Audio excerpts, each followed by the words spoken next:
Salah satu dari rukun iman adalah mempercayai adanya hari akhir. Oleh sebab itu, seorang Muslim wajib percaya bahwa hari kiamat itu pasti datang.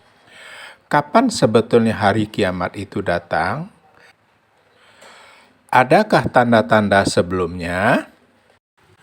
Berikut ini suara kajian Buya Yahya. Link kajian beliau ada di deskripsi. Terima kasih. Di saat datang hari kiamat, فَإِذَا هِيَ شَاخِصَةٌ أَبْصَارُ الَّذِينَ كَفَرُوا.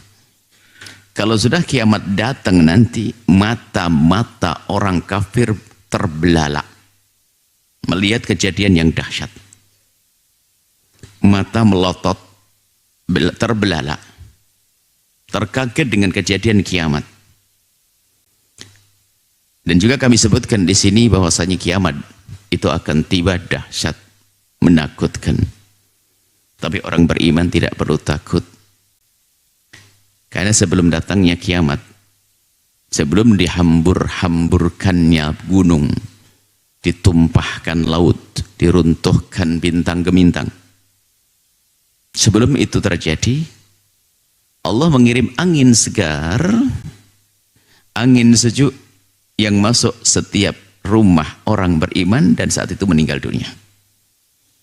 Sehingga Anda tidak akan menemukan dahsyatnya hari kiamat yang disebutkan, yang menjadikan mata terbelalak melotot, terbelalak terkaget, ketakutan.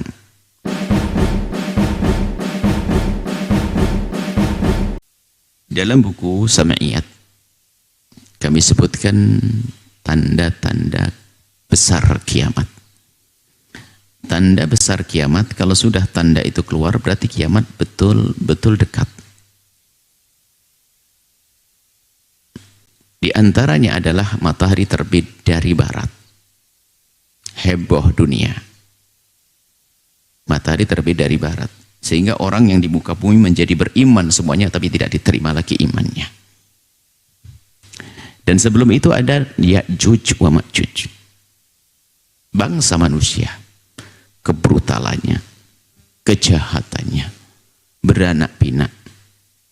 Dari cucu Nabi Adam. Kemudian setelah tanda-tanda kiamat besar, kitab Samiyat, tanda-tanda kiamat besar,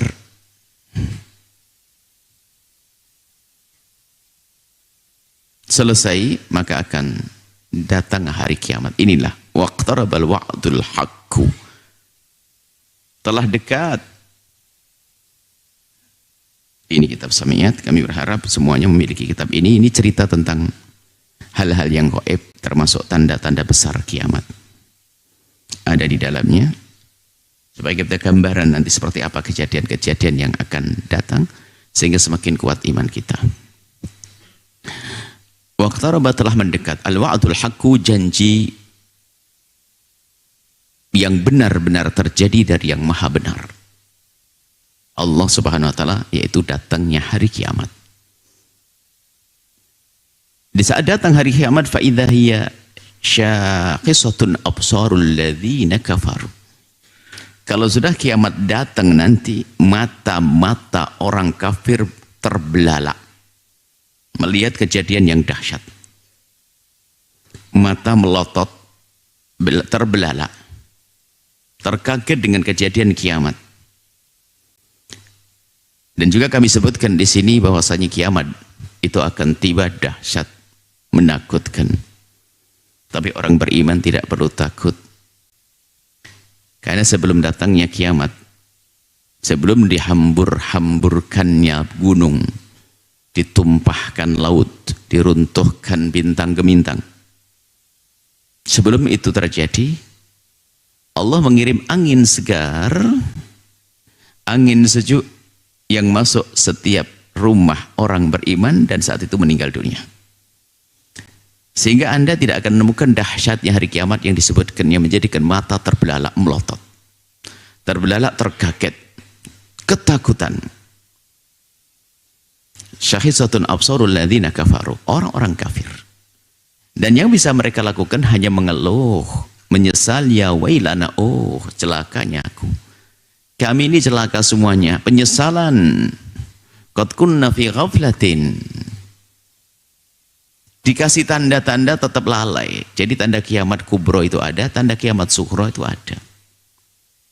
Tanda kiamat sughra adalah tanda kiamat kecil. Ya seperti halnya banyaknya orang durhaka ke orang tua. Di kampung sudah banyak bangunan megah dan seterusnya.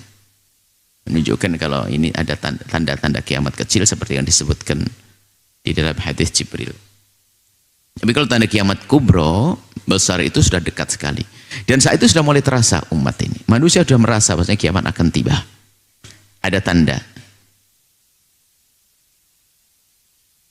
Nah, yang beriman saat itu, yang beriman di saat ada tanda-tanda kiamat kubro, yang beriman masih bisa diterima kecuali di saat matahari sudah terbit dari barat. Dan setelahnya, kalau sudah matahari terbit dari barat, itu sudah tidak diterima lagi tobatnya siapapun.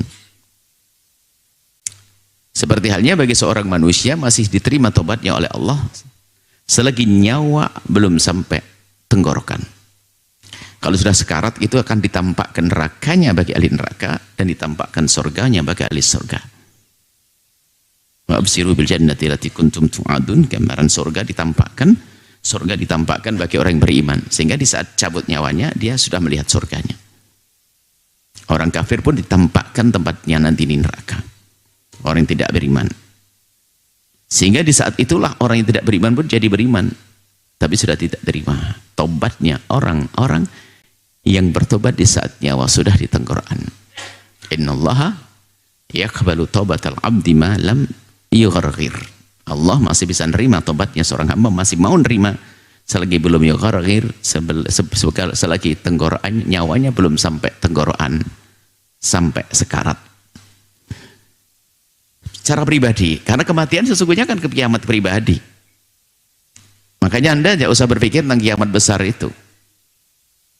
Mengimani iya, menyiapkan iya, akan tapi yang harus kita pikirkan yang lebih dekat dari itu adalah kiamat pribadi kita sendiri, kiamat sughra.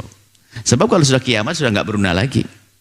Kiamat yang sesungguhnya itu nggak berguna, mau beramal sudah nggak ada kesempatan. Sama kiamat yang menimpa dalam diri kita, kiamat sughra, kiamat kecil yaitu kematian, sudah nggak bisa ngapa-ngapain. Sehingga kiamat sughra bagi seorang manusia itu sama dengan kiamat kubra pada hakikatnya. Biarpun bentuknya beda, hakikatnya sudah nggak bisa ngapa-ngapain, nggak berguna lagi.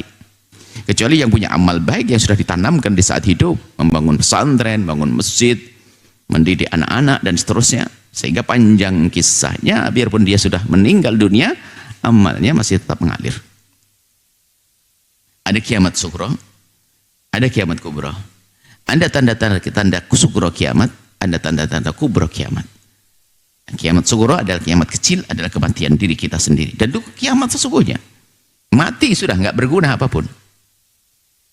Makanya kalau ingin berpikir ini saja dulu. Siapa yang bisa menjamin kita hidup sampai esok hari? Siapa yang bisa menjamin kita hidup sampai 1 jam ke depan? Tidak ada yang bisa. Maka kita perlu mengingat ini. Agar kita waspada, mempersiapkan diri untuk menghadapi kematian yang dahsyat itu. Amal baiklah yang akan menemani kita. Amal buruk menjadikan kita tersiksa.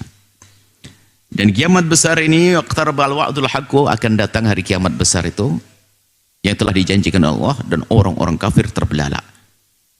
Mereka mengatakan, ya wailana qad kunna fi ghaflah, kami lalai. Sudah diberi peringatan enggak mau, sudah diberi penjelasan enggak mau, dikasih keterangan enggak mau, pembangkang. Mereka bukan ghaflah lalai betul, akan tapi mereka sadar, sehingga pada akhirnya mereka mengatakan begini, bal kunna zalimin, kami itu zalim pada diri kami sendiri. Sudah banyak orang memberitahu, banyak orang mengingatkan agar kami berubah, agar kami beriman, agar kami tobat, tapi kami tidak pernah mendengar. Itu artinya kami telah zalim pada diri kami sendiri. Ini kejadian nanti itu. Orang-orang yang tidak beriman akan menemukan keadaan semacam ini. Mereka ketakutan, dan betul-betul ketakutan. Betul-betul ketakutan. Itu sebelum keadaan nanti di padang mahsyar. Sebelum keadaan nanti di neraka. Ini baru kisah dunia di hari kiamat. Innakum wa ma ta'buduna min dunillahi hasabu jahannam antum laha waridun. Kemudian orang-orang kafir yang seperti itu sebenarnya dikasih peringatan, nanti di hari kiamat itu orang-orang seperti kalian, hai orang-orang yang tidak beriman, akan menemukan ketakutan, rasa ketakutan yang dahsyat. Sudah dikasih peringatan. Jadi waktu ini ayat ini turun untuk memberi peringatan kepada orang-orang kafir yang ada pada saat itu. Dijelaskan innakum wa ma ta'buduna min dunillahi hasabu jahannama. Dan setelah itu hari kiamat tiba, lalu orang ahli neraka digiringkan neraka, ahli surga digiringkan surga. Innakum, kalian semua, hai orang-orang yang tidak beriman, wa ma ta'buduna, dan apapun yang kalian sembah min dunillahi selain Allah, hasabu jahannama, menjadi bahan bakarnya neraka jahannam. Antum laha waridun, dan kalian semuanya akan mendatangi neraka itu. Di sana ada pertanyaan, kok sampai yang disembah itu kok sampai masuk neraka, untuk apa? Jawabnya adalah agar mereka semakin nyesel, marah terus, lihat gara-gara kau ini ya, hei berhala-berhala, gara-gara kau aku jadi semacam ini. Cuman juga ada pertanyaan, bukankah yang disembah oleh mereka ada lagi selain berhala, yaitu Nabi Isa, Nabi Uzair dan Nabi Isa? Lalu apakah Nabi Isa juga masuk neraka? Kan begitu pertanyaannya. Wa ma ta'budun, orang-orang yang menyekutukan Allah, yang menyembah Nabi, apakah Nabinya juga masuk neraka? Oh tidak. Wa ma di sini kan disebutkan, para ahli tafsir menjelaskan ma ini adalah sesuatu yang tidak berakal. Loh, tapi Fir'aun nggak masuk neraka, begitu. Nah, ini ada dibahas oleh para ulama, kan dikatakan yang kau sembah juga akan masuk neraka. Ini katakan innakum wa ma ta'budun, kalian dan yang kalian sembah akan masuk neraka. Lalu bagaimana tentang nabi-nabi? Kalau Fir'aun masuk neraka, iya, tapi kalau nabi-nabi, maka ada penjelasan dari para ulama tentang nabi-nabi. Bahkan ada yang mengatakan ini sebuah pendapat penafsiran kisah Nabi Ibrahim itu, biarpun tersentuh api saat itu tidak akan ada panasnya. Bisa jadi wa ma ta'budun, nabi-nabi yang disembah itu pun juga, ini adalah pendapat yang mohon jangan dipegangi dulu kecuali untuk pemahaman saja, juga memasuki neraka bukan untuk diseksa, untuk menambah menyesalnya mereka ahli neraka, dan mereka hanya melewati begitu saja, seperti halnya Nabi Ibrahim kena api neraka, tidak kena panasnya, hanya menambah sesak orang yang di neraka. Oh, itu yang aku sembah dulu, ternyata hanya nengok, bukan nemeni aku, bukan nolong aku, hanya ternyata balik lagi ke surga. Nah, sebagian para ahli tafsir menjelaskan tentunya yang dimasukkan ke neraka adalah selain daripada manusia atau manusia-manusia memang layak masuk neraka. Adapun yang disembah dari para nabi-nabi tentunya itu tidak akan masuk neraka bersama mereka. Yang jelas innakum, kalian semua wahai orang yang tidak beriman akan masuk neraka. Wa ma ta'budun, dan sembahan kalian selain daripada para nabi-nabi dan selain daripada orang-orang mulia. Begitulah para ulama ahli tafsir menjelaskannya. Yang jelas mereka yang tidak beriman kepada Allah dan Rasul-Nya, mereka akan merasakan neraka dan masuk ke neraka dan akan menjadi bahan bakar di sana. Kemudian Tuhan atau yang dipertuhankan tadi, yang dianggap Tuhan dari berhala-berhala, sebagai lagi ahli tafsir mengatakan yang diajak bicara ini orang Mekah. Kembali asbabul nuzulnya Al-Quran. Al-Quran turun di Mekah, sehingga di Mekah itu yang disembah hanya berhala selain Allah, tidak ada manusia yang disembah. Jadi nggak masuk Sayyidina Isa, nggak masuk pembahasan ini. Jadi yang diajak bicara adalah orang Mekah. Maka yang dianggap yang bahwa ta'budun dan sesembahan kalian adalah ya berhala-berhala yang ditegakkan di kiri kanan Ka'bah atau yang ada di rumah-rumah mereka waktu itu. Jadi hanya orang Mekah saja. Law kana haula'i alihatan, kalau seandainya mereka berhala-berhala yang kalian sembah itu Tuhan seperti yang kalian yakini, mawaraduha, nggak akan masuk neraka. Tahu enggak kamu? Mereka masuk neraka. Cuman bedanya batu masuk neraka bukan untuk diseksa, karena batu tidak punya kesalahan, bukan mukallaf. Jadi di neraka pun tidak merasa tersiksa, itu batu. Kecuali Fir'aunnya masuk neraka. Kalau batu tidak merasakan, kenapa? Itu tuh menunjukkan bahwasanya aku ini batu yang kau sembah ternyata masuk di sini. Disitulah nanti penyesalannya semakin kuat. Kenapa aku kok menyembah kayak begini? Kenapa aku kok percaya dengan ini? Dan seterusnya. Wa kullun fiha khalidun, semua dari orang-orang yang tidak beriman tadi akan abadi di dalam neraka.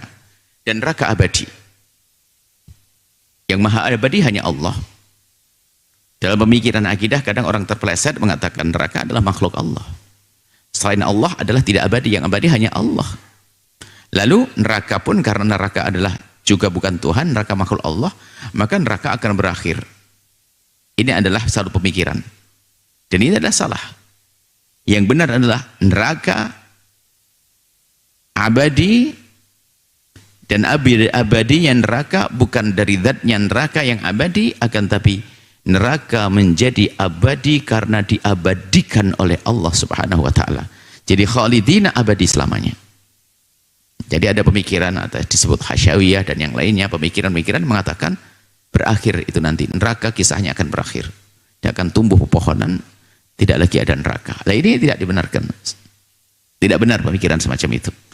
Neraka abadi, surga abadi, tapi abadinya surga dan abadinya neraka bukan dari zatnya neraka dan surga, akan tapi abadinya neraka karena diabadikan oleh Allah, zat yang maha abadi. Memang pemikiran itu, pemahaman semacam itu memang gayanya gaya ilmiah, seolah-olah gaya ilmiah, karena digiring dari kullu syai'in halikun illa wajhah, semua akan hancur kecuali Allah. Sebab selain Allah adalah makhluk, yang abadi hanya Allah. Nah, ini kan digiring. Coba bumi bukan selain Allah, matahari selain Allah, hancur, mulai naik. Surga selain Allah, neraka bukan Allah, akan hancur. Nah, dari situlah seolah digiring dengan pemahaman, wah benar juga, berarti neraka berakhir kisahnya. Dijelaskan bahwasanya neraka abadi, bahkan ahli neraka pun abadi, khalidun abadi dalam neraka. Lahum fiha zafirun wa hum fiha la yasma'un. Jadi di dalam neraka itu mereka punya rengean kesakitan yang keras sekali. Rengean yang keras sekali. Merasakan sakit, tidak tahu bagaimana. Ada gempa saja di sebuah tempat, semua menyebut Allah, Allah semuanya. Hiruk pikuk. Bagaimana keadaan di sana? Kebakar semuanya, merasakan sakit semuanya. Bisanya hanya menjerit-menjerit. Zafirun. Nah, ini. Ada suara-suara rintihan yang keras. Wa hum fiha la yasma'un. Dan setelah itu mereka tidak bisa mendengar apa-apa. Maksudnya tidak bisa mendengar apa-apa adalah nggak mendengar. Ini gambaran tentang dahsyatnya keadaan sampai seolah-olah tidak bisa mendengar apa-apa lagi. Yang bisa didengar hanya saja jeritan-jeritan teman-teman yang ada di neraka. Nah itu. Begitu dahsyatnya keadaan di neraka. Tapi di sana ada berbeda. Di hari kiamat, setelah hari kiamat nanti ada manusia-manusia yang istimewa. Manusia-manusia yang selamat, yaitu mereka innalladzina sabaqat lahum minnal husna ulaika anha mub'adun. Tapi di sana ada sekelompok orang, dan semoga ini adalah golongan kita semuanya. Sabaqat lahum, yang sudah ditentukan oleh Allah, minna dari Allah, al-husna, orang ahli surga. Husna adalah surga dan kebaikan. Itu kan neraka, tapi di sana ada juga nanti kisah ahli surga. Orang-orang yang sudah dipilih oleh Allah seperti itu, ulaika anha mub'adun, dijauhkan dari neraka. Dijauhkan dari neraka. Tempat surga. Indahnya keadaan di surga. Gambarannya la yasma'una hasisaha. Begitu jauhnya, padahal jeritanya jeritan dahsyat. La yasma'una hasisa, nggak pernah dengar suara-suaranya neraka tadi. Hiruk pikuk yang dahsyat tidak akan terdengar lagi. Wahum Mereka di dalam surga fima ishtahat anfusuhum khalidun, abadi di dalam surga juga. Fima ishtahat anfusuhum, dan dia mendapatkan apapun yang mereka inginkan. Ini gambaran tentang keindahan di surga yang luar biasa. Karena kalau disebutkan, kalau Nabi menyebutkan mala ainun ra'at wala udunun sami'at wala khatara bi balil bashar, maka kalau Rasul tidak pernah mata melihat, tidak pernah telinga mendengar tentang keindahan, mendengar seperti apa sih indahnya suara di dalam surga, indahnya seperti apa, tidak pernah mata ini melihat. Nggak pernah terlintas kalau kita berkhayal sedasat-dasatnya khayalan, tidak. Kalau kita gambarkan kehidupan di dunia, mungkin orang yang paling kaya, yang punya pembantu dengan alat-alat lengkap, mau minum saja pencetin langsung datang gelas, pencet sebelahnya makanan langsung sate anget, pencet gitu. Ini kalau seandainya ada alat tercanggih, teknologi tercanggih di dunia membuat pelayanan kepada bosnya, orang kaya, tidak akan bisa menandingi surga yang di saat Anda punya lintasan di hati sudah diwujudkan. Keindahan di surga. Kita punya kerentek, lalu langsung diwujudkan oleh Allah Subhanahu wa Ta'ala. Itu kisah keindahan surga. Memang ada beberapa, tentunya ya, ngukur dengan keadaan dunia. Dunia kan punya rumus konon undang-undang kehidupan yang sangat berbeda dengan kehidupan akhirat. Jangan di dunia saja berbeda, antara dunia nyata, dunia mimpi itu berbeda. Rumus kehidupan. Sehingga ada memang upaya-upaya untuk meruntuhkan keyakinan surga. Biasanya pertanyaannya seperti anak-anak yang ya biasanya senang dengan tuduhan-tuduhan, senang dengan perendahan kepada agama. Makanya kita harus waspada, jangan biasa mendengar hal-hal yang semacam itu. Di antara ada pertanyaan begini, kita itu merasakan enak itu karena pernah tahu rasanya tidak enak. Kita pernah merasakan nikmatnya istirahat karena kita capek. Bagaimana di surga kita bisa merasakan nikmat? Karena tidak ada sesuatu yang tidak nikmat katanya di surga. Terus perbandingannya dari sisi mana itu? Kan begitu. Itu ada khayalan saja. Ya, itu jawab. Surga lebih daripada dunia khayal. Artinya apa? Khayalanmu tidak akan mencapai keindahan surga. Karena yang menciptakan adalah Allah. Sehingga kita tahu ini manis karena kita pernah merasakan pahit di situ. Menurutnya. Itu kan rumus di dunia. Kalau rumus di akhirat berbeda. Kalau kita menelan buah sangat enak, kesukaan kita, sama ini aku suka buah apel dulu. Sekarang kita makan buah apel, enak. Tapi baru teringat, nggak ada apa-apanya yang aku rasakan di dunia. Sehingga apel itu terasa sangat enak sekali. Kemudian dia mencoba buah sawo barangkali. Buah sawo nggak sih? Karena semua yang Anda inginkan ada. Ternyata di saat memakan buah tersebut, ini sangat enak. Jadi kapan ia merasakan kenikmatan tertinggi, kualitasnya tertinggi. Sehingga nggak bisa mengatakan ini lebih enak dari itu lebih enak dari ini, sudah nggak bisa lagi. Dan begitulah Allah buat. Itu ada hubungannya dengan kebahagiaan juga. Sebetulnya kan inilah secara, kalau orang hanya yang pandangan cara pandang yang sempit, mungkin menganggap kebahagiaan itu hanya dengan kekayaan yang melimpah dan sebagainya. Padahal di alam nyata banyak orang kaya tidak bahagia, cekcok rumah tangganya. Sementara tetangga kita fakir, kerja sehari makan sehari, candaria, setiap saat hidupnya enak, bahagia, nggak punya problem, nggak punya permasalahan. Gotong royong di kampung dia bisa, semuanya bisa, tanpa ada kesusahan.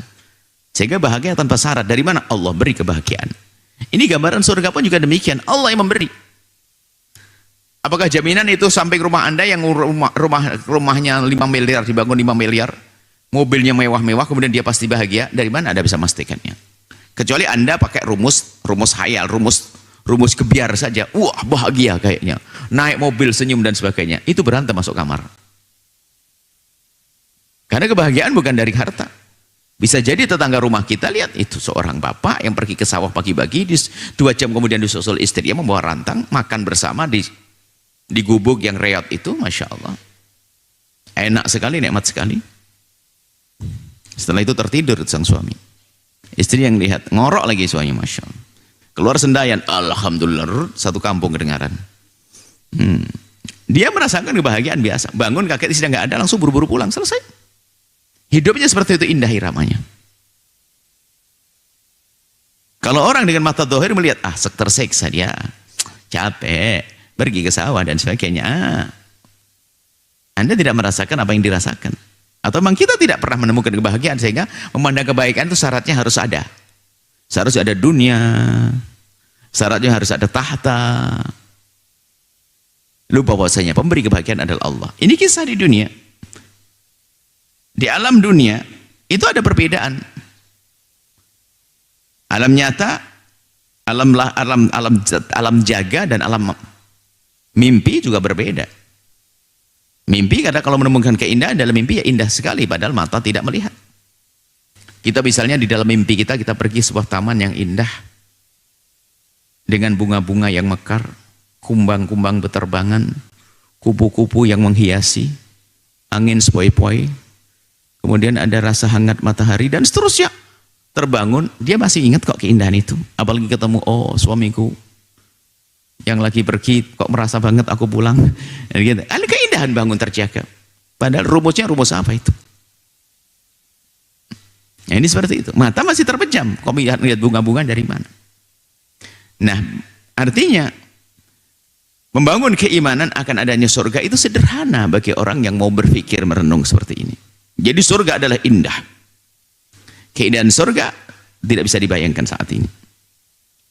Yang jelas kalau nanti ada orang punya kenikmatan di dunia yang paling nikmat, kemudian suruh di saat masuk surga pertama kali dia mengatakan bahasanya kenikmatan dulu kok sudah nggak ada semuanya. Begitu indahnya. Begitu juga cari orang yang paling tersiksa di dunia. Mungkin sakit koreng, jantung, paru-paru segala macam, disiksa orang, disiksa hatinya, dikhianati sama habis-habisan. Masuk neraka satu celupan, celup mengatakan bahwasanya hilang rasa sakitku di dunia. Ternyata sakit di neraka lebih pedih dari itu semuanya. Ini keadaan di neraka. La yahzunumul faza'ul akbaru. Jadi orang-orang yang sudah dipilih oleh Allah menjadi orang-orang ahli surga tadi, orang-orang beriman, itu nanti di akhirat tidak pernah mendengar suara-suara rintihan neraka, suara-suara rintihan ahli neraka. Mubadun dijauhkan. Dan sebelumnya datang hari kiamat, atau di saat terjadi hari kiamat ini, la yahzunumul faza'ul akbar. Tidak akan menjadikan mereka ketakutan, kegelisahan. Al-faza'ul akbar itu adalah di saat ditiupkannya trompet yang kedua. Jadi manusia itu kita nanti trompet itu akan ditiup oleh malaikat 2 kali. Sangkakala akan ditiup 2 kali. Yang pertama adalah di sini semuanya ada, alhamdulillah, di sini ada, di kitab Samiyat ada. Ditiup yang pertama adalah di saat sangkakala ditiup yang pertama, semua yang hidup meninggal dunia. Selesai kisah kehidupan. Baru ditiup sangkakala yang kedua, bangkit semuanya. Khususnya manusia. Akan tapi dari binatang-binatang juga ada yang ikut dibangkitkan untuk membalas, dan selesai kisahnya, tidak ada nerakanya. Ayam jago yang dolim pada ayam jago lainnya diizinkan bangkit untuk menuntut. Selesai kisahnya. Kisah padang mahsyar. Orang beriman tempatnya sendiri. Bukan tempatnya sendiri, cara berjalannya sendiri. Di padang mahsyar. Semuanya kami hadirkan di sini padang mahsyar. Bumi ini akan dirubah menjadi putih. Tanpa tapal batas, tanpa rambu-rambu petunjuk jalan, sehingga antara barat dengan timur bagi kita sudah tidak beda, sehingga orang hanya bingung, saya tadi dari mana dan akan kemana, sebab darinya dan kemananya sama bentuknya. Jadi orang bingung, sampai gitar di ayaan begitu, muter begitu. Orang yang tidak beriman tersesa di situ adalah puluhan ribu tahun, kecuali bagi hamba yang beriman yang melewati padang mahsyar yang lama itu Digambarkan ma baina dhuhri wal asri, seperti antar waktu duhur dengan asar, seperti kilat. Dipercepat oleh Allah waktunya untuk orang-orang beriman. Maka orang-orang beriman tidak akan merasa kegelisahan di sana, tidak akan merasa gelisah di hari itu setelah ditiupkan sangkakala yang kedua, tidak akan merasa takut, tidak akan merasa gelisah. Wa tatalaqahumul malaikatu, akan tapi justru disambut malaikat, dibawa ke surga. Hadza yaumukumul ladzi kuntum tu'adun. Inilah hari yang telah dijanjikan bahwasanya hari ini akan tiba. Sekarang sudah tiba hari kebangkitan. Untuk ahli surga diantarkan ke surga, ahli neraka diantarkan ke neraka. Yauma natwis samaa katayyis sijilli lil kutubi kama bada'na awwala khalqin nu'iduhu wa'dan 'alaina inna kunna fa'ilin. Dijelaskan bahwasanya bagi Allah untuk melipat langit ini ada seperti kalau kita nutup kertas. Bagi Allah untuk menghancurkan selesai, gampang sekali. Selesai. Jadi Allah melakukan itu dengan mudah. Seperti kertas yang ditutupkan. Allah Maha Kuasa. Kama bada'na wal khalqin, seperti awal penciptaan kalian ditiadakan, kalian tidak ada, kemudian kami tiadakan, yaitu dibangkitkan. Kalian semua ditiadakan, kemudian dibangkitkan kembali. Ini seperti awal khalq. Jadi kita akan dari tiada kemudian diadakan. Nanti akan kisah itu ditiadakan di saat ditiupkan sangkakala, kemudian diadakan lagi. Dibangkitkan kembali. Kama bada'na awwal khalqin nu'iduhu wa'adan 'alaina inna kunna fa'ilin. Dan Allah akan memenuhi janji-janjinya. Semuanya itu akan disebutkan, itu akan terjadi. Ya, padang mahsyar, sirat mustaqim, timbangan dan seterusnya. Itu kami tuangkan dalam sam'iyat. Ini kitab sam'iyat. Apa ini? Sam'iyat adalah hal-hal atau ghaibiyat, hal-hal yang kita dengar yang harus kita imani. Ini ada rentetannya tadi. Perjalanan mudah dibangkitkan, kemudian perjalanan ada telaga baginda, kemudian juga ada timbangan, ada hisab, ada pembagian buku dan buku amal dan seterusnya hingga nyebrang siratal mustaqim, ahli surga masuk surga, ahli neraka masuk neraka. Inna kunna fa'ilin, sungguh Allah akan melakukan itu semua dengan mudah. Sangat mudah. Allah yang menciptakan semesta, Allah yang menghancurkan semesta. Setelah itu akan diganti oleh Allah dengan kehidupan yang baru. Anda semua berada di surga, orang neraka, ahli neraka di neraka. Inilah kemudian ayat selanjutnya, walaqad katabna, insyaallah pada pertemuan yang akan datang. Semoga Allah menjadikan kita golongan-golongan ahli surga. Dengan segala kekurangan kita, dengan segala dosa kita, semoga Allah ampuni kita, bimbing kita, Allah menjauhkan dari sebab-sebab kehinaan. Allah mengampuni kita, guru-guru kita, orang tua kita, anak-anak kita semuanya, murid-murid kita.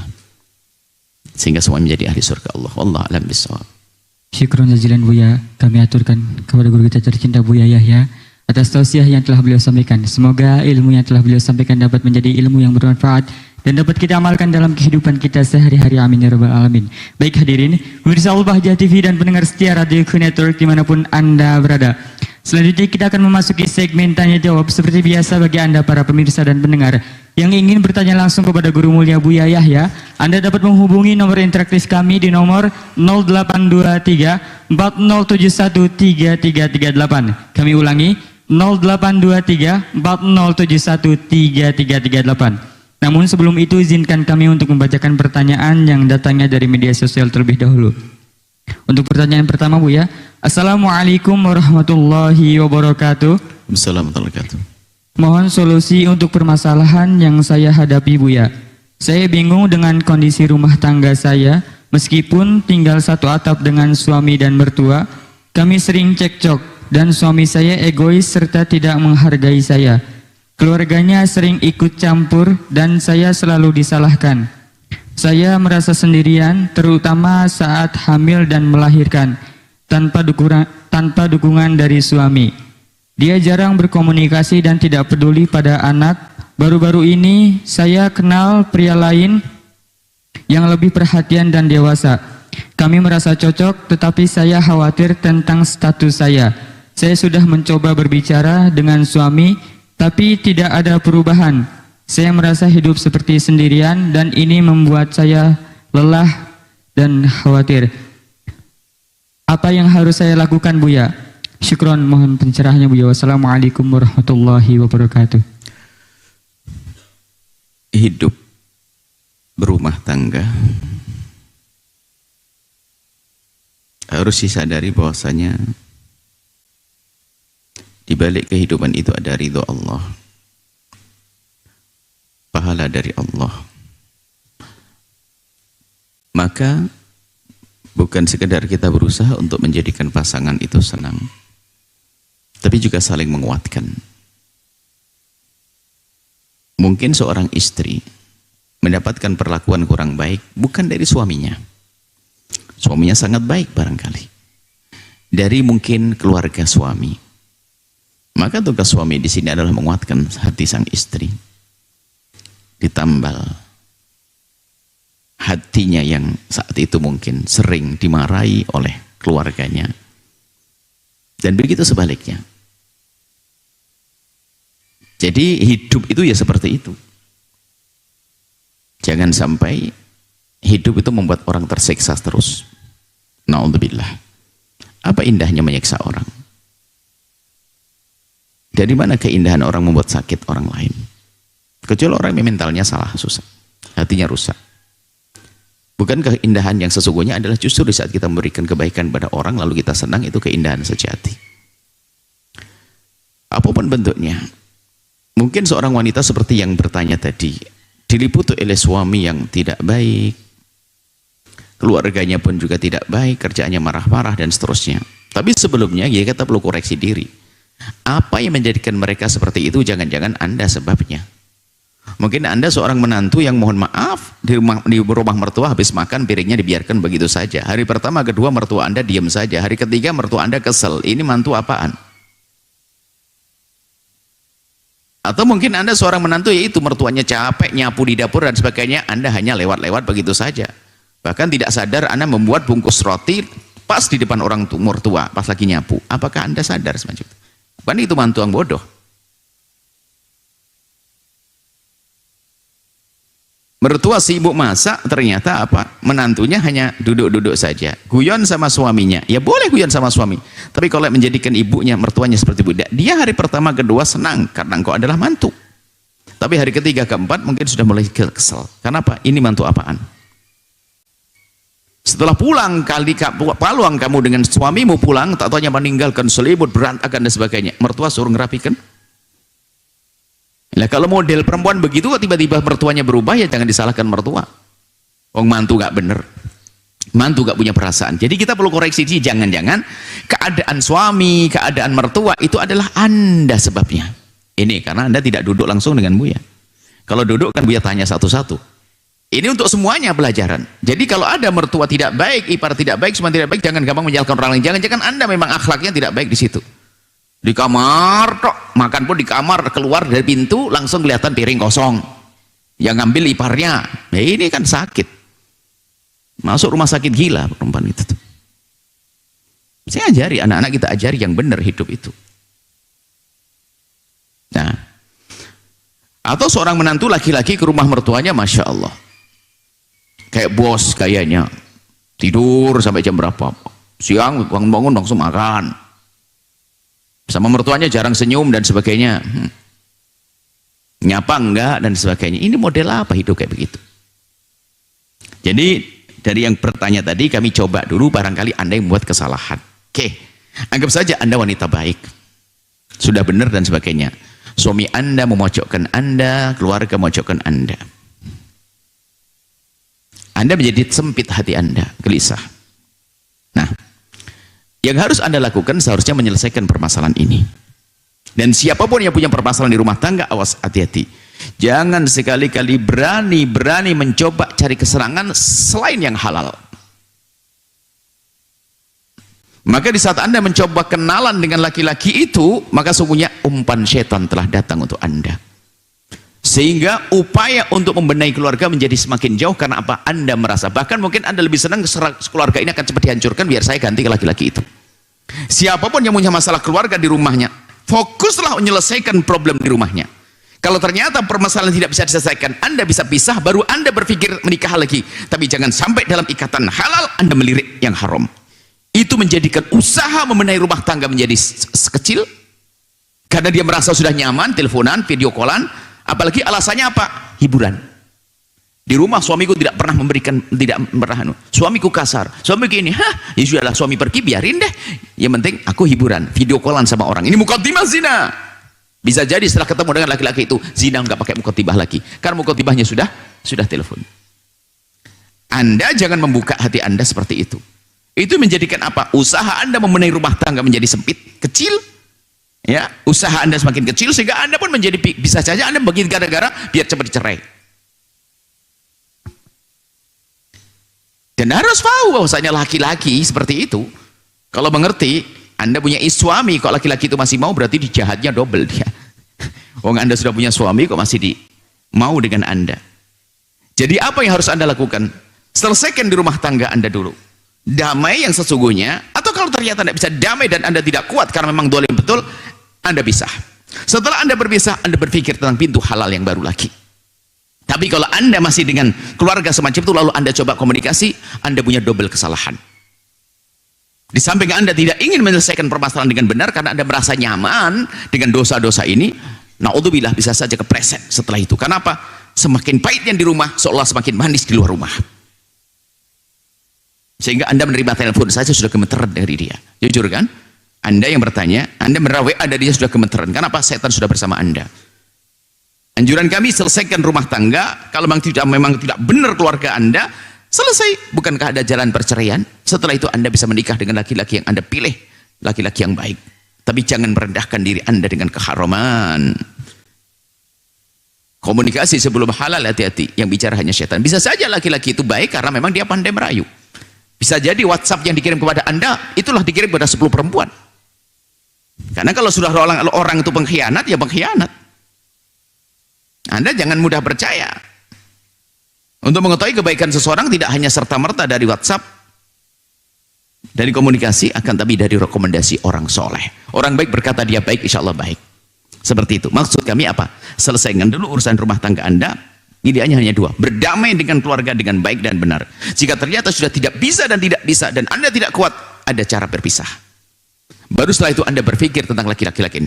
Makanya jangan sampai laki-laki tadi Anda bahas lagi. Tutup telepon mulai hari ini. Haram Anda berurusan dengan laki-laki itu. Sekarang berisi rumah tangga Anda. Kalau memang tidak bisa, Anda bisa mencari laki-laki yang lain. Yang benar. Setelah itu, setelah selesai urusan Anda. Setelah cerai masa iddah. Kenapa?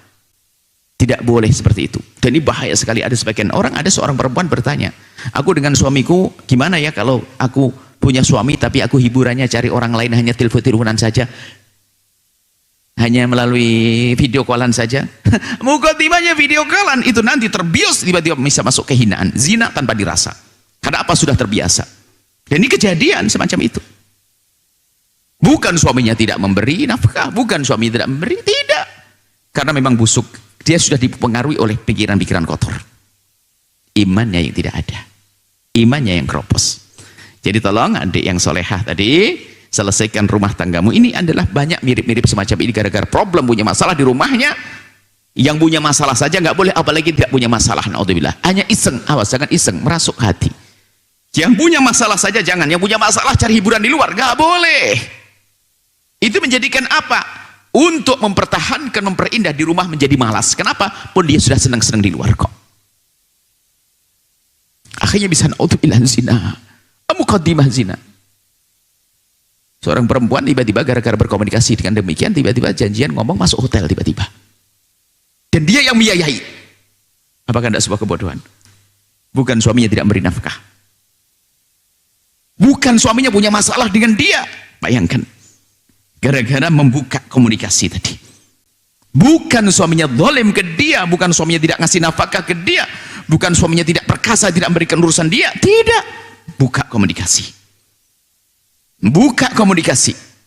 Sehingga tiba-tiba janjian ngomong keluar, dia beli apa masuk hotel. Imannya rendah. Maka jangan rendahkan dirimu, wahai saudariku yang bertanya. Selesaikan urusan keluargamu. Jika ternyata tidak bisa dan tidak bisa, ada jalan berpisah. Urusan anak Allah akan merawat nanti. Tapi kalau melakukan dosa, tidak. Muqaddimah jangan dianggap sepele. Kan hanya komunikasi. Memang ada hari ini orang zina langsung tutup poin kayak ayam begitu, ketemu langsung begitu. Nggak ada, mesti ada obrolan dulu, komunikasi dulu, mendekat. Itu. Anda sudah masuk pintunya. Sampai Anda sifati dia lebih bertanggung jawab, lebih nyaman, lebih ini. Itu bahaya sekali ya. Sengaja kami perpanjang jawaban ini karena banyak kasus-kasus serupa. Kalau punya masalah di rumah, bukan Anda mencari hiburan yang haram seperti itu, tidak. Tapi yang halal iya, mungkin hadir pengajian minta izin untuk menghilangkan itu boleh. Tapi kalau yang haram itu justru menjadikan ruwet di rumahnya nanti. Kenapa? Semakin pahit keadaannya di rumah. Karena diperbandingkan, laki-laki ini lebih lembut, lebih dewasa, lebih ngerti. Akhirnya suaminya lebih terpuruk. Sehingga mau membuat perdamaian susah. Itu bahaya. Takutlah kepada Allah, ya Allah. Saudariku tercinta, insya Allah rumah tanggamu indah. Bahagia ya, yang terang-terangan dengan suami. Kalau ternyata sudah tidak bisa dan tidak bisa karena keras kepalanya mereka, itu lain cerita. Kan ada jalan untuk bisa, tapi pisah yang benar, bukan dengan permusuhan, dengan dendam. Ini saja, wallah alam bisawab. Syukran jazilan Buya atas jawabannya. Baik, telah masuk satu penelpon, mari kita sapa terlebih dahulu ya. Assalamualaikum. Waalaikumsalam. Mari kita bersalawat terlebih dahulu. Ya. Salawatnya, Bapak. So, gimana sih, Bapak? Allahumma sholli ala sayyidina Muhammad wa ala alihi. Bersolawat dulu Bapak. Sayyidina Muhammad wa ala ali Sayyidina Muhammad. Baik, dengan siapa dan dari mana Bapak? Dengan Pak Cece dari Subang. Silakan bisa bertanya kepada guru kita tercinta Buya Yahya. Baik, terima kasih. Assalamualaikum warahmatullahi wabarakatuh. Waalaikumsalam warahmatullahi wabarakatuh. Mohon izin bertanya Buya. Yang pertama, apa itu pengertian hakikat dalam manusia? Terus pertanyaan yang kedua, kita kan sebagai manusia itu akan kekal di akhirat. Nah, apakah kekekalan itu akan sama dengan Allah Subhanahu wa taala? Terima kasih. Sekian, assalamualaikum warahmatullahi wabarakatuh. Hakikat itu istilah. Hakikatnya sayang itu apa sih? Ya itu. Hakikatnya cinta, hakikatnya manusia, hakikat itu bahasa lain mungkin ya. Sesungguhnya gitu loh. Hakikat itu sesungguhnya apa sih manusia itu? Di saat menjelaskan sesungguhnya manusia dilihat dari sisi apa? Anatomi mengatakan sesungguhnya manusia adalah yaitu ada daging, ada darah, ada gitu begitu. Ini kan. Tapi kalau dalam tinjauan dari sisi agama, sisi keimanan, hakikat manusia adalah makhluk Allah yang harus mengabdikan diri karena Allah menciptakannya untuk mengabdikan diri kepada Allahumma khalaqtul jinna wal insa liya'budun. Maka hidup kita mengabdikan diri kepada Allah dengan apa? Dengan apapun yang Allah mudahkan kepada kita. Yang punya harta dengan hartanya, yang punya tahta dengan tahtanya. Menjadikan bahwasanya apa yang Allah liputkan kepadanya, Allah berikan badannya, yang meliputinya dijadikan untuk menuju Allah. Baru dia menjadi hakikat manusia sejati. Manusia adalah seorang hamba, sehingga dikatakan semakin dia menyadari dirinya sebagai seorang hamba, semakin melambung pangkatnya. Semakin menghambakan diri hadapan Allah, semakin melambung. Semakin sombong, semakin runtuh. Kan begitu hakikat. Kurang lebih makna hakikat seperti itu. Tinggal Anda pengen tanya hakikatnya apa? Hakikatnya fulus apa? Hakikatnya ini apa? Kan begitu. Kalau hakikat manusia, wa ma khalaqtul jinna wal insa illa liya'budun. Kami tidak menciptakan jin manusia kecuali untuk mengabdikan diri, menyadari dirinya seorang hamba, untuk mengabdikan diri kepada Allah, untuk mendapatkan menggapai nanti balasan kejayaan, kebahagiaan nanti di akhirat. Adapun abadinya manusia karena diabadikan oleh Allah. Yang maha wujud itu hanya Allah. Anda tidak pernah wujud. Anda tidak pernah ada pada hakikatnya, kecuali setelah Allah menjadikan Anda ada. Jadi adanya kita karena diadakan oleh Allah, maka nanti abadinya kita diabadikan oleh Allah. Abadinya Allah dzati dari dzatnya Allah sendiri, akan tapi abadi kita karena diabadikan oleh Allah berbeda. Cuman kita punya keabadian karena diabadikan oleh Allah. Dan kita punya kehidupan karena diberi kehidupan oleh Allah. Yang maha hidup hanya Allah. Lalu gimana kita hidup? Allah memberikan pada kita kehidupan, lalu kita hidup. Jadi keabadian manusia nanti di sorga adalah karena diabadikan oleh Allah. Ahli sorga diabadikan. Bukan abadi dari zat kita sendiri. Kalau zat kita sebagai makhluk akan menemui kebinasaan, kehancuran. Tapi jika diabadikan oleh zat yang maha abadi, maka akan menjadi abadi karena yang mengabadikan adalah zat yang maha abadi dan maha kuasa. Seperti itu.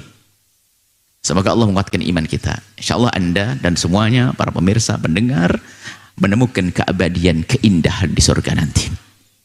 Allah alam bisawab. Syukran jazilan Buya atas jawabannya. Baik, selanjutnya kami akan memberikan kesempatan kepada hadirin jamaah yang ingin bertanya langsung kepada guru kita tercinta Buya Yahya dengan satu orang satu pertanyaan diawali dengan salam dan selawat. Kami mulai dari jamaah laki-laki terlebih dahulu, kami persilahkan. Bismillahirrahmanirrahim. Assalamualaikum warahmatullahi wabarakatuh. Salam. Semoga Buya dan keluarga selalu dalam lindungan Allah Subhanahu wa taala dan diberikan berkah kesehatan dan dimudahkan dalam berdakwahnya. Semoga juga para santri bisa istiqomah dalam menuntut ilmu. Mohon izin Buya bertanya. Ini terkait dengan pemahaman rasa di dalam Quran disebutkan bahwa kita untuk takut kepada Allah.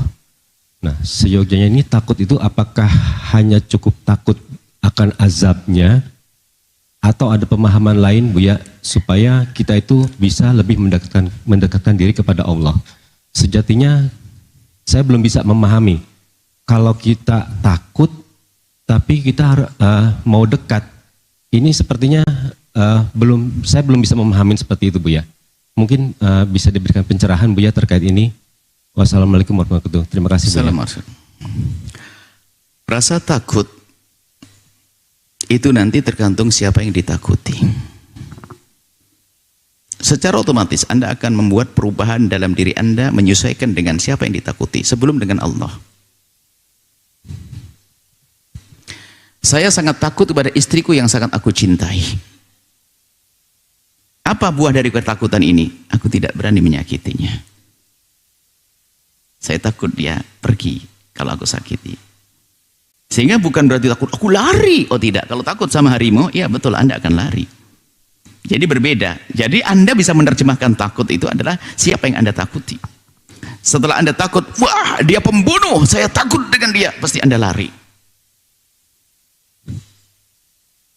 Dia orang yang baik di sini. Dan dia sangat mudah membantu. Saya sangat perlu dengan bantuannya, maka saya takut kepada dia. Kalau dia tidak membantuku, maka aku harus baik-baik dengan dia. Takut kepada dia. Jadi sangat mudah menerjemahkan takut nanti pada hakikatnya. Nah, kalau kita takut kepada harimau, kita lari. Takut pada ular, lari. Takut kepada manusia yang jahat, lari. Tapi takut dengan manusia yang baik, apa yang Anda lakukan? Anda akan mencoba mendekat karena kebaikannya akan sampai kepada Anda. Begitu kepada Allah Jalla Jalaluh. Rasa takut jangan digambarkan seperti takut pada harimau. Anda takut pada Allah yang Maha Pengasih. Anda takut hukuman Allah. Ini sebenarnya kita bisa dengan manusia, walillahil mathalul a'la, memberikan contoh Allah dengan manusia. Sebenarnya kan harus punya adab tata krama. Masa memahamkan kepada Allah harus dengan manusia? Tapi begitulah kadang kita ini, kemampuan kita seperti itu. Ya, kalau takut kepada orang tua kita yang sangat baik, yang sangat sayang, penuh kasih, ya takut kita adalah menjadikan kita semakin mengabdi. Bukan lari, nggak mungkin. Ayo, coba kamu pecahin itu lampunya. Ya, takut dimarahi ayah saya. Memang kenapa kalau dimarahi? Loh, bukankah semua ini yang ngurusi ayah saya, yang mencukupi saya? Jadi sebenarnya bukan sekedar marahnya saja, tapi di balik marah itu ada yang dijauhkan tentang karunia, pemberian dan seterusnya. Kan begitu. Dengan Allah juga demikian. Jangan melanggar, takut kepada Allah. Kenapa? Di balik pelanggaran ada hukuman dari Allah. Lalu apa yang harus kau lakukan? Aku harus mendekat kepada Allah, melakukan yang diridhai oleh Allah. Jadi rasa takut itu nanti akan diterjemahkan oleh diri kita tentang pemahaman kita tentang siapa yang akan kita takuti. Semakin kuat iman Anda bahasa. Makanya melihat Allah itu kan tidak boleh melihat Allah sebagai zat yang maha kasih, sehingga orang kurang ajar kepada Allah. Tanpa melihat Allah maha pedih siksanya. Sehingga dalam dunia menuju kepada Allah itu ada keseimbangan. Anda hanya melihat sisi takut saja, tapi di sisi lain ada harapan yang harus Anda tumbuhkan. Harapan mengharap kepada Allah yang maha pengasih. Sehingga para ahli tasawuf menggambarkan menuju Allah harus dengan dua sayap. Yang pertama, sayap rasa takut untuk melakukan dosa. Yang kedua adalah harapan besar atas pengampunan Allah. Dengan dua sayap ini kita akan mengepakkan sayap kita menuju kepada Allah dengan cepat. Ada rasa takut diimbangi rasa harap. Harap, cemas. Harap dan takut. Orang kalau mau takut tok putus asa. takut kepada Allah, putus asa, aduh banyak dosa, aduh neraka, banyak dosa, ditumpangi harapan Allah Maha Pengampun, segera bergegas menuju pengampunan Allah Subhanahu wa taala. Sehingga digambarkan menuju pada Allah adalah dengan dua sayap, sayap khauf, sayap roja, rasa takut kepada Allah untuk melanggar Allah, harapan kepada Allah yang penuh kasih dan Maha Pengampun, meluncur. Itulah wallahu a'lam bissawab. Syukran jazilan Buya atas jawabannya. Baik, selanjutnya kami akan memberikan kesempatan kepada hadirin jemaah wanita yang ingin bertanya langsung kepada guru kita tercinta Buya Yahya dengan satu orang satu pertanyaan, diawali dengan salam dan salawat. Kami persilahkan. Assalamualaikum warahmatullahi wabarakatuh. Assalamualaikum. Allahumma sholli ala Sayyidina Muhammad wa ala ali Sayyidina Muhammad. Buya saya hormati, semoga selalu dalam keadaan sehat walafiat, dalam keberkahan dan ketaatan, dan dimudahkan segala urusannya baik di dunia maupun di akhirat. Ada titipan pertanyaan Buya. Saya ada teman mempunyai seorang ibu, ibunya itu sudah janda meninggal dan teman itu sudah berkeluarga. Suami yang meninggal kan? Bukan meninggal, ibu. Ibunya meninggal? Punya ibu, seorang teman punya ibu, suaminya meninggal. Dan teman saya itu sudah berkeluarga, punya anak. Namun saat ini ibunya tuh seperti protes atau ngambek gitu. Dia tidak mau makan, tidak mau sholat. Jadi yang jadi anaknya itu kebingungan, sementara anaknya itu bekerja. Jadi kayak merasa kurang diperhatikan gitu. Sudah berusaha ke rumah sakit, sudah berusaha ke psikolog, sudah diajak ke kajian-kajian, katanya tidak mau. Baru mendengar ke rumah sakit aja tidak mau gitu. Nah, solusinya tuh bagaimana? Ada yang menyarankan katanya si anak itu supaya menggantikan ibunya sholatnya tuh 2 kali. Jadi misalnya sholat zuhur 2 kali, 1 sholat untuk dirinya sendiri, nanti kedua sholat untuk ibunya. Apakah begitu solusinya atau mohon pencerahannya Pak Buya? Sekian saja. Wassalamualaikum warahmatullahi wabarakatuh. Assalamualaikum. Buya jawab yang pertama, nggak ada sholat digantikan, itu bahaya nanti. Nanti orang kaya bayar orang, suruh bayarin ganti sholatnya nanti. Nggak ada itu. Jangan pakai bahasa itu. Orang mau nggak sholat diganti sama temennya, saudara, anak. Nggak ada itu semuanya. Nanti punya anak 15, nak gantian ya, abah nggak mau sholat deh, kamu aja deh gantian sholat saya. Bahaya itu. Nggak ada itu semuanya. Dari mana pemikiran itu, pemahaman itu? Nggak ada. Nah, orang tidak sholat dia punya urusan dengan Allah. Tinggal ditinjau kenapa dia tidak sholat. Apakah mungkin dia memang sudah fasik, atau mungkin ada masalah psikologi dan yang lain sebagainya, atau masalah mental, dianggap seperti gila dan sebagainya. Kita lihat. Kalau diganti enggak. Bahkan setelah meninggal dunia punya utang sholat pun di dalam madhab kita paling ukukuh kan nggak pakai dikodok, nggak pakai fidyah kok, nggak bayar apa-apa. Pendapat kedua dibayarkan fidyah setiap 1 sholat 1 mud 6,7 on. Pendapat yang ketiga adalah dikodok. Ada 3 pilihan. Masih hidup? No, nggak ada. Masih hidup diganti yang lainnya, nggak ada perbedaan sama sekali. Masih hidup diganti oleh saudaranya, gimana? Nggak ada. Jadi kalau ada orang tidak sholat, ya diingatkan, terus diingatkan. Tentunya bermacam-macam upaya. Jika permasalahannya protes karena kurang diperhatikan, bisa jadi itu betul-betul memang kurang diperhatikan. Sehingga seorang anak menuju kepada perhatian. Tinggal sang anak menyadari kalau dia kurang perhatian, ya memperhatikan ibunya. Sering menyapa, sering kunjung, sering melihat. Kalau memang merasa kurang diperhatikan seorang ibu. Biasanya memang seperti itu. Ibu tidak perlu perhatian biasanya. Cuman kadang-kadang anak itu menjadi tidak perhatian lalu terasa bagi seorang ibu. Tapi ada juga ibu yang Masya Allah. Dan kita menemukan ibu itu caper betul. Sehingga sampai anaknya ini kepusingan. Sampai keluar masuk rumah sakit, dia senang, pokoknya pengen manja. Memang caranya salah, enggak tahu ibu seperti apa, seperti itu. Jadi memang dia tampak pura-pura sakit dan sebagainya, masuk rumah sakit opnam. Sampai keluarganya bingung, sampai dokter ngomong, dia tidak sakit. Memang gayanya seperti itu. Jangan Anda menjadi ibu semacam itu. Bahkan rata-rata seorang ibu itu lihat tidak mau mengganggu anaknya. Tidak mau, bahkan diberi oleh anaknya pun kadang tidak mau. Tapi seorang anak, Anda punya kewajiban untuk peduli pada ibundamu, menghormati ibundamu, menyayangi ibundamu, mencukupi ibundamu, itu kewajiban. Cuman di sisi seorang ibu itu rata-rata ibu yang normal itu adalah begitu berat mengambil sesuatu dari anaknya.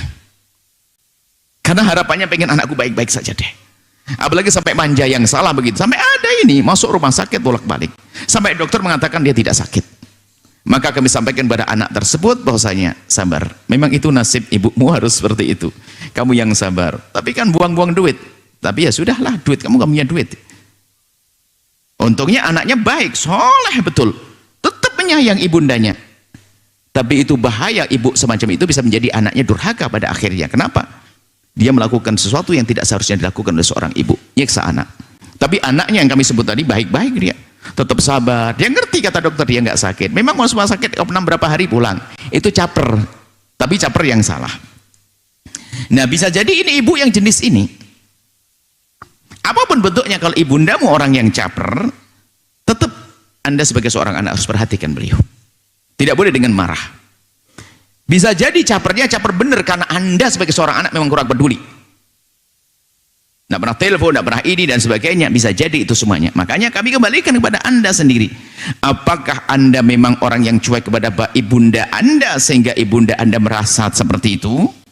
Atau Anda sudah baik, atau memang karena Anda sudah baik, sudah perhatian, cuman memang ibu Anda caper? Yang salah kita tidak tahu.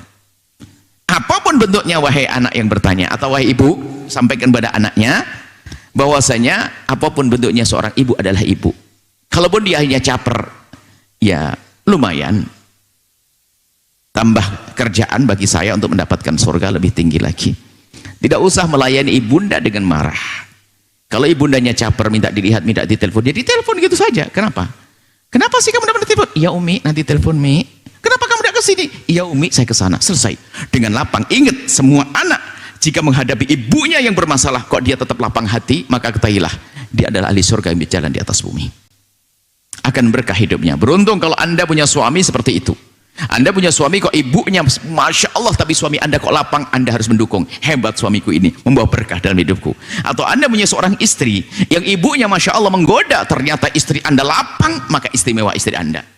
Ingat, sebetulnya untuk mengukur kebahagiaan kita di masa yang akan datang, lihat urusanmu dengan orang tuamu seperti apa. Kalau orang tuamu baik kepadamu, engkau baik, itu mah biasa saja. Tapi ada bapak ibunya baik, tapi anaknya kurang ajar, waduh, neraka telah diambil dengan cepat. Tapi yang hebat lagi adalah ibu bapaknya tidak baik, tapi subhanallah anak ini tidak berubah sama sekali, tetap dengan senyum, tetap melayani dengan penuh, didukung sama suami yang luar biasa. Termasuk yang kami ceritakan tadi, itu ayah suaminya baik, istri yang dukung luar biasa, hebat. Itu ahli surga semuanya. Dia melihat keadaan ibunya yang caper salah itu tidak pernah berubah. Allah, sampai kagum, hebat kau ini. Doain saya kalau gitu, ini orang istimewa. Maka dari itu, sampaikan kepada anak tersebut, meningkatkan perhatian kepada ibundanya. Adapun masalah tidak sholatnya, dinasihati terus ya. Betul, psikolog harus mau ke psikolog, harus dibimbing. Tapi bisa jadi ke psikolognya adalah karena dia caper dengan anaknya. Anaknya nemani ke psikolog, duduk untuk diselesaikan permasalahannya, supaya capernya juga menjadi caper yang benar, bukan caper yang salah. Itu saja. Jadi anaknya harus lebih dekat kepada ayah ibundanya. Adapun sholatnya tidak diganti seperti itu. Anaknya harus lebih dekat, kemudian diantarkan. Kalau ke rumah sakit jangan ngasih duit pergi ke rumah sakit. Seorang anak datang, assalamualaikum Umi, ya saya temani Umi. Ke psikolog ditemani. Subhanallah, mau atau tidak mau bukan urusan anak. Yang jelas seorang anak mengusahakan semaksimal mungkin. Kalau ternyata ibunya nanti tidak mau, dia sudah mendapatkan pahala besar di hadapan Allah. Yang menjadi masalah kalau seorang anak cuek kepada ibunya yang bermasalah, apalagi ibunya tidak sholat, dia cuek saja, jangan-jangan dia masuk neraka dulu. Kita harus sedih dengan ibu yang tidak sholat seperti itu. Sedih, berusaha semaksimal mungkin menjadikan ibunya ahli sholat. Kalaupun belum berhasil, yang penting sudah berusaha, sudah gugur kewajiban di hadapan Allah Subhanahu wa Ta'ala. Ini saja. Allah alam bisawab. Masya Allah, syukron jazilan Buya atas jawabannya. Baik, dikarenakan waktu yang terbatas dapat ditutup dengan pengumuman dan doa keberkahan Buya. Wakaf pembangunan atau pembangunan gedung media center tetap berjalan.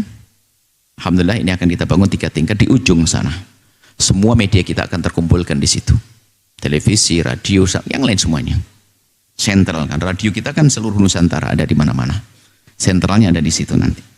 Televisi dan yang lain sebagainya, pustaka, AB kreatif dan yang lain. Dan yang dibutuhkan waktu itu adalah berapa, 5 miliar kurang lebih. Jadi sudah separuh terlaksana, kurang lebih 2,7 M. Sengaja kami sampaikan untuk bahan bagi Anda di saat mengadu kepada Allah. Sederhana, ya Allah, kirimkan ahli surga yang bisa menyelesaikan ini semua. Itu saja sudah. Anda doa, ya Allah, kirimkan ahli surga. Lah, lalu ahli surganya kalau datang kepada Anda, langsung Anda kasih tahu ini nomor rekeningnya. BSI 751-444-3011 atas nama Wakaf Pembangunan Gedung Media. Kode bank 451. Bisa saja ini bisa saja mengikuti program kebersamaan ya. 10.000 per pekan. Ada 10.000 per pekan itu ya, 10.000 lah untuk media ini. Ringan. Untuk gabung media, informasi lebih lengkap langsung saja hubungi ke nomor 0857 7373 3735. Itu admin wakaf gedung media, insya Allah seperti itu. Kemudian juga infak center Al-Bahjah ini untuk operasional pondok yang semakin hari semakin besar karena program juga semakin besar. Program semakin besar. Dan harapan kami semakin banyak anggotanya. Sebab semakin banyak anggotanya semakin banyak saudara.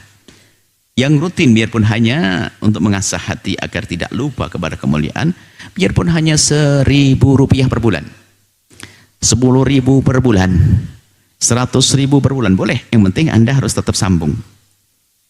Ini diasah hati Anda. Yang kami rindukan hati Anda. Kalau ada yang berkata, Buya saya pengen bayar 100.000 ini untuk infak 100 bulan. Oh enggak. Ambil 99.000-nya, 1.000 saja Anda berikan. Kenapa? Kalau 100.000 untuk 100 bulan berarti Anda ketemu kami setelah 100 bulan. Berarti lama sekali Anda. Berarti sudah putus, kayak Anda lupa benar ini. Harapan kami semakin mepet Anda mengasah hati, semakin kuat. Sebulan sekali Anda anggap terlalu panjang, oke lah, saya akan bikin seminggu sekali Rp1.000. Jadi setiap Jumat atau Sabtu atau Ahad, setiap minggu Anda asah srek, ingat lagi. Minggu berikutnya, ingat lagi. Terus begitu, semakin dekat Anda kepada kemuliaan. Langsung ke Bank Syariah Indonesia, nomor rekening 7200-4292 atau 7400-7333 atas nama Yayasan Al-Bahjah, kode bank 451. Langsung ke lesalbahjah.org, informasi konfirmasi 0853 11222225. Kemudian ada satu lagi program untuk mencetak para ulama, program orang tua asuh santri Al-Bahjah, santri berpotensi Al-Bahjah. Ini ada santri berpotensi yang sudah mendekati tinggal memetik buah, calon-calon ulama. Ini khusus yang ada di Staibanya, memang perlu kita dukung sekuat-kuat, semaksimal mungkin agar mereka sukses. Kita perlu biaya besar untuk itu. Dan itu anak-anak Anda. Anda bisa melihat bagaimana kualitas mereka, belajar mereka, keadaan mereka. Anda bisa lihat dari dekat. Langsung saja salurkan rezeki Anda ke BSI, nomor rekening 77755500052 atas nama orang tua asuh Al-Bahjah, kode bank 451. Atau Bank Muamalat nomor rekening 13901011112 atas nama orang tua asuh Al-Bahjah, kode bank 147. Atau langsung ke lesalbahjah.org, informasi konfirmasi 081122344447. Mari kita tutup dengan doa. Bismillahirrahmanirrahim. Alhamdulillahirrahmanirrahim. Allahumma salli ala habibi dan sayyidina Muhammad. Allahumma ya Allah ya Rahman ya Rahim. Pandang kami dengan kasih sayang dan cinta darimu ya Allah. Berikan kepada kami segala kebaikan di dunia dan di akhirat untuk diri dan keluarga kami. Jaga anak keturunan kami, jaga keluarga kami, jaga guru-guru kami, jaga murid-murid kami. Jauhkan kami dari sebab-sebab kehinaan ya Allah. Cukupkan kami dengan yang halal darimu ya Allah. Puaskan kami dengan yang halal. Bahagiakan kami dengan yang halal. Senangkan kami dengan yang halal ya Allah. Ya Allah, cukupkan kami dengan yang halal darimu ya Allah, sehingga kami tidak melirik kepada yang haram. Haram di mata kami, jauhkan haram di telinga kami, haram di syahwat kami ya Allah. Jauhkan kami dari yang haram. Cukupkan kami dengan yang halal darimu ya Allah. Berikan kepuasan kami dengan yang halal, yang halal, yang halal ya Allah. Jika ada di antara kami yang punya rumah tangga dengan penuh kecekcokan, perselisihan, kami mohon lembutkan hati mereka ya Allah, sehingga hidup mereka semakin indah, mukadimah keindahan di surga ya Allah. Saling memaafkan, saling mengabdi, saling memperhatikan ya Allah. Dan kami mohon ya Allah, ya Allah, hentikan perselisihan itu ya Allah, ganti dengan cinta dan kasih sayang. Yang belum menikah, mudahkan mereka untuk mendapatkan pasangan orang-orang mulia yang kau muliakan, yang menjadi sebab mereka mulia di dunia dan di akhirat. Dan wujudkan keindahan dalam rumah tangga kami semua ya Allah. Rumah tangga yang indah, penuh kasih, saling mencintai karenamu ya Allah. Tambahkan kecintaan kami kepada pasangan kami ya Allah. Tambahkan kecintaan kami kepada pasangan kami, pasangan yang halal itu ya Allah. Jangan kau kurangi sedikit pun, takut kami kurang mengabdi, takut kami kurang berbakti ya Allah. Anak-anak kami pandang mereka dengan kasih sayang-Mu. Jadikan mereka anak-anak ahli surga ya Allah. Santri-santri kami, santri-santri ahli surga. Guru-guru kami, orang tua kami, jadikan mereka ahli surga. Kumpulkan kami dengan guru kami, orang tua kami, anak-anak kami, murid kami kelak di surga bersama kekasih-Mu Nabi Muhammad. Berikan kepada semua yang telah berjuang di tempat ini ya Allah. Berikan kepada semua yang berjuang di tempat ini ya Allah ketulusan, keikhlasan, segala kebaikan ya Allah. Segala kebaikan ya Allah. Dan kirimkan kepada kami hamba-Mu yang tulus dan ikhlas ahli surga-Mu yang bisa berjuang bersama kami, dan kami mohon ya Allah jadikan kami bersama mereka, jangan tinggalkan kami. Jangan tinggalkan kami. Jangan tinggalkan kami ya Allah. Dan kami mohon ya Allah, ampuni kami semua. Ampuni kami semua ya Allah. Ampuni kami, panjangkan umur kami dalam ketaatan serta sehat walafiat. Berikan kepada kami semua husnul khatimah, mati dalam keadaan iman, dan kami mohon ya Allah, jadikanlah ucapan kami di akhir hayat kami kelak saat Engkau hendak mencabut nyawa kami. Kami ingin saat itu ya Allah, hati dan lidah kami mampu mengucapkan kalimat agung dan mulia, la ilaha illallah sayyidina Muhammad Rasulullah, la ilaha illallah sayyidina Muhammad Rasulullah, la ilaha illallah sayyidina Muhammad Rasulullah sallallahu alaihi wasallam. Rabbana atina fid dunya hasanah wa fil akhirati hasanah wa qina adzabannar. Sallallahu alaihi sayyidina Muhammadin wa ala alihi wasallam. Alhamdulillahirabbil alamin. Al-Fatihah. Bismillahirrahmanirrahim. Bismillahirrahmanirrahim. Alhamdulillahirabbil alamin. Arrahmanir rahim. Maliki yaumiddin. Iyyaka na'budu wa iyyaka nasta'in. Ihdinas siratal mustaqim. Siratal ladzina an'amta 'alaihim ghairil maghdubi 'alaihim waladdallin. Amin. Assalamualaikum warahmatullahi wabarakatuh. Penonton yang dirahmati Allah, bagaimana pendapat Anda dengan tema kajian kali ini? Bermanfaatkah? Berikan pendapat Anda di kolom komentar di bawah. Semoga Allah memberkahi kita semua. Amin. Jangan lupa klik like, subscribe, dan lonceng ya. Terima kasih.